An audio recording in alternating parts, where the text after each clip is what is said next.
सुप्रभात सभी को। सुप्रभात। तो बच्चों, अपने 10वीं कक्षा के सुशांत सुप्रिय द्वारा रचित खोया हुआ आदमी इस कहानी के अंतर्गत हमने देखा था पिछले 2 तासिका में आखिरकार खोए हुए आदमी के चेहरे पर किस तरह खोएपन के भाव उसके बावजूद गरिमा के चिन्ह उसके चेहरे पर उपस्थित थे।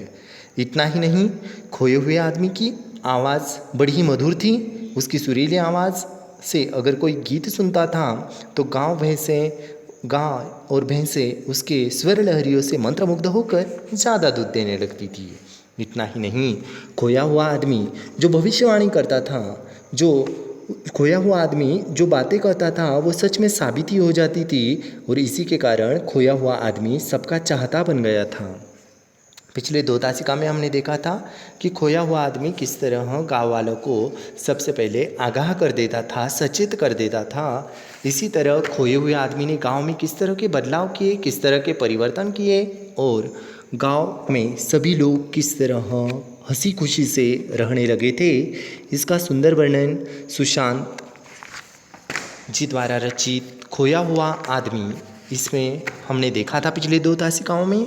आज के तासिका में हम देखते हैं कहानी का पृष्ठ क्रमांक 5, पेज नंबर 5। देखिएगा, इस गांव से करीबी कस्बे की दूरी 3 दिन की थी। गांव में खेती ज़मीन तो थी पर कभी अच्छा बीज नहीं मिलता तो कभी खाद नहीं मिलती। खोए हुए आदमी ने गांव वालों को प्रेरित किया कि वे गांव में ही अच्छे बीज और जैविक खाद की दुकानें खोले। वह खुद लोगों के खेत में मेहनत करता, खेती बाड़ी में उनकी मदद करता। गांव वाले भी खूब परिश्रम करने लगे। उसकी मदद गांव वालों के लिए खुशहाली ले आई। देखो, जो गांव था, कस्बा यानी बस्तियों में बसा हुआ छोटा सा गांव, बच्चों आज भी हम देखते हैं कई इलाके ऐसे होते हैं, छोटे छोटे गांव होते हैं, जो कस्बे होते हैं, बस्तियां रहती है और उन्हीं बस्तियों का गांव में वहाँ बदलाव होता है। छोटे छोटे गांव होते हैं, देहात होते हैं। तो यह गांव की स्थिति ऐसी थी पहले कि ना तो वहाँ किसानों के लिए कोई बीज मिलता था, ना ही कोई खाद अच्छे ढंग से मिलती थी।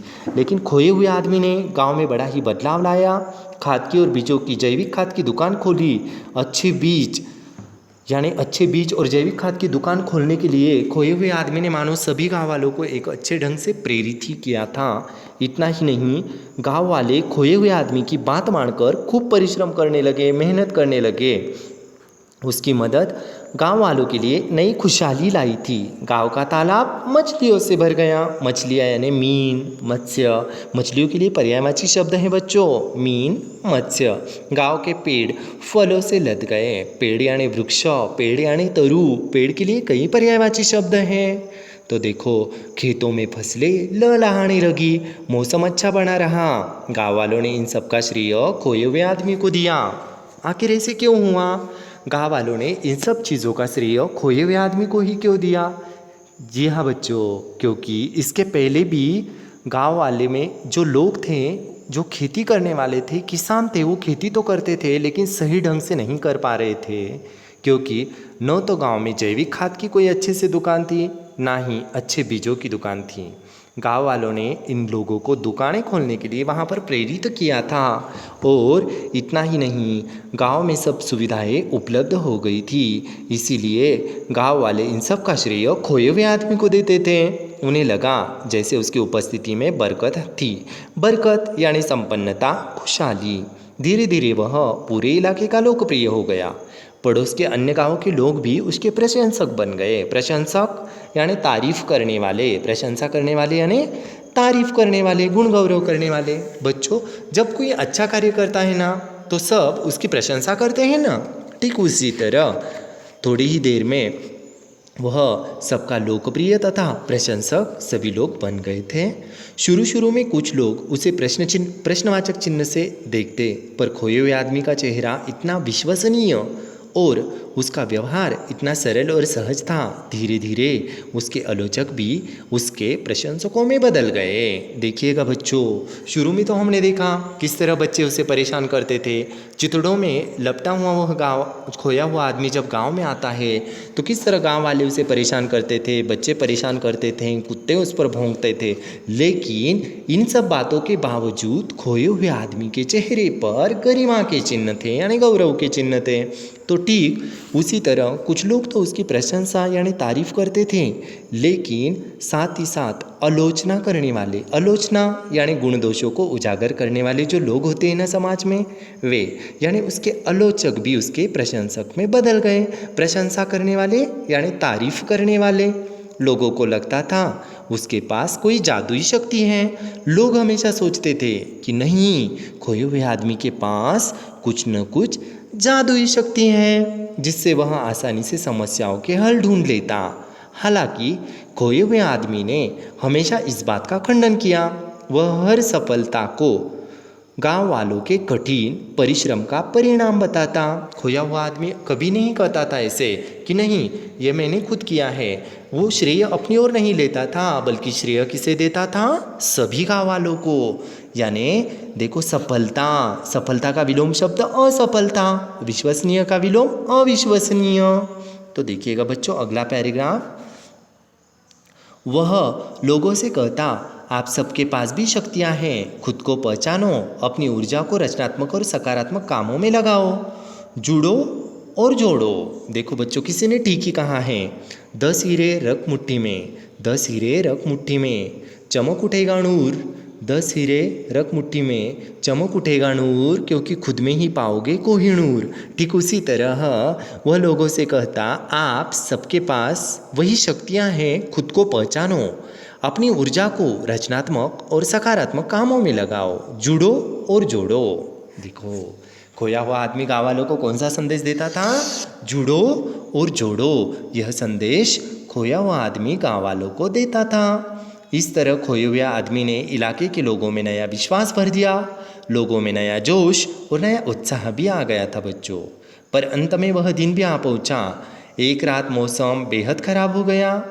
बादलों की भीषण गड़गड़ाहट के साथ आकाश में बिजली कड़कने लगी थी। तभी कई सूर्यों की चौंधियाँ, आँख मिचौनी का खेल यहाँ पर चल रहा था। देने वाले प्रकाश ने रात में दिन का भ्रम उत्पन्न कर दिया था। फिर वज्रपात, वज्रपात, वज्रपात यानी क्या? वज्रपात नया शब्द है। वज्रपात यानी सहसा होने वाला बहुत ही बड़ा अनिष्ट आघात, यानी आवाज़ सुनते हो ना बिजलियाँ जब चमकती हैं तब।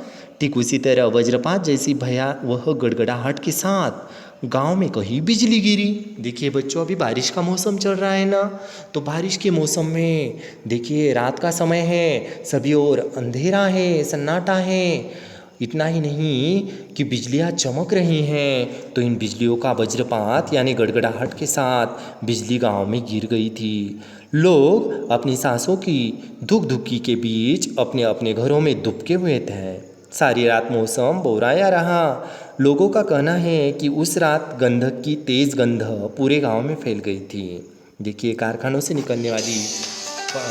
में से निकलने वाली जो हवाएं हैं, वे हवाएं देखो, उस रात गंधक की तेज़ गंध पूरे गांव में फैल गई थी। मकानों की खिड़कियों, दरवाज़ों और झुर्रियों में से घुसकर यह सभी घरों में समा गई थी बच्चों।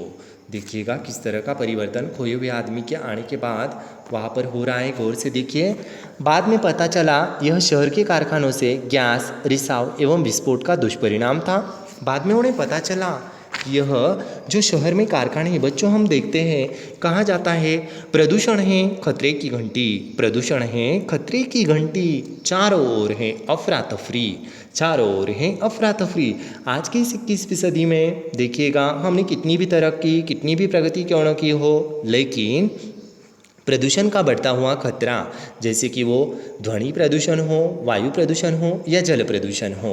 सुबह जब मौसम साफ हुआ तो गांव वालों ने पाया कि खोया हुआ आदमी अब उनके बीच नहीं था। बच्चों, अब खोया हुआ आदमी उन गांव वालों के बीच नहीं रहा था, वह गायब हो चुका था। गांव वालों ने उसे बहुत ढूंढा, पर उसका कोई पता नहीं चला। न जाने उसे ज़मीन निगल गई थी या आसमान खा गया था। ज़मीन निगल जाना या आसमान खा जाना यानी लापता हो जाना। उसकी तलाश में आसपास के गांव में गए सभी लोग खाली हाथ लौट आए। खोए हुए आदमी की तलाश में सभी गांव वाले लग गए थे, क्योंकि वो था ही इतना आकर्षक, वो अपनी ओर सबको खींचने वाला था। गांव की गलियां उसके बिना सूनी लगने लगी थी। पशु पक्षी उसके बिना उदास हो गए थे। गांव के बच्चे उसके बिना बेचैन लगे। गांव के कुत्तों की आंखों में भी आंसू थे। देखिएगा बच्चों, खोए हुए आदमी के जाने पर सिर्फ गांव की गलियां ही नहीं तो पशु पक्षी भी उदास हो गए थे। गांव के बच्चे बेचैन रहने लगे थे। इतना ही नहीं, जानवर देखिएगा, कुत्तों के आंखों में भी आंसू थे बच्चों। जो कुत्ते सबसे पहले उसके चितड़े देखकर, चितड़ों में लिपटा हुआ खोया हुआ आदमी देखकर जो कुत्ते उस पर भौंकते थे, वही कुत्ते अब उसके साथी बन गए थे। दुखी गांव वालों ने खोए हुए आदमी की याद में उसकी एक मूर्ति बनाकर गांव के बीचों बीच स्थापित कर दी। पंचायत की सभी बैठकें अब इसी मूर्ति के पास हुआ करती। गांव वालों ने प्रण लिया कि वे उस खोए हुए आदमी के दिखाए मार्ग पर चलेंगे। प्रण लेना, निश्चय करना, निर्धार करना। गांव वालों ने कौन सा प्रण लिया कि खोए हुए आदमी ने जो राह हमें दिखाई है, जो मानवता का, बंधुता का और समता का पाठ सिखाया है, उसी राह पर, मार्ग पर, मार्ग यानी पथ, राह आदि उसके लिए पर्यायवाची शब्द है।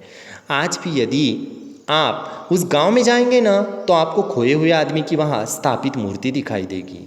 लेकिन आपको असली बात बताना तो भूल ही गया। खोए हुए आदमी के गायब होने के कुछ समय बाद अब जनगणना अधिकारी जनगणना के काम से इस गांव में पहुँचे, तो किसी को भी न तो अपनी जाति याद थी और न ही अपना धर्म याद था। देखिएगा किस तरह मानवता का पाठ ये खोया हुआ आदमी गांव में छोड़कर चला गया था।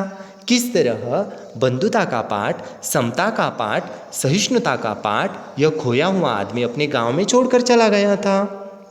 धर्म और जाति के बारे में उनकी स्मृतियाँ उस खोए हुए आदमी के साथ जैसे ही सदा के लिए खो चुकी थी, यानी नष्ट हो चुकी थी। काश अपने गांव शहर में हमें भी ऐसा खोया हुआ आदमी मिल जाता। बच्चों, आखिरी पंक्ति देखिएगा कितनी महत्वपूर्ण और आकर्षक है कि कहानीकार कहते हैं, सुशांत जी, काश अपने गांव में भी ऐसा खोया हुआ आदमी हमें मिल जाता जो हमारे गांव में मानवता, बंधुता, गरीब अमीर, जाति पाति, कुरीतियाँ आदि भुलाने के लिए हमें प्रेरित करता। इसी तरह ऐसे खोए हुए आदमी की ज़रूरत आज देश के हर एक हिस्से में है, हर एक कस्बे में है, हर एक बस्ती में है। ऐसे मानवता, बंधुता, सहिष्णुता और समता का पाठ पढ़ाने वाली खोया हुआ आदमी सुशांत सुप्रिय द्वारा रचित वर्णनात्मक बड़ी ही सुंदर कहानी है बच्चों। मिलते हैं अगले तासिका में प्रस्तुत कहानी के प्रश्नोत्तर लेकर। धन्यवाद सभी को।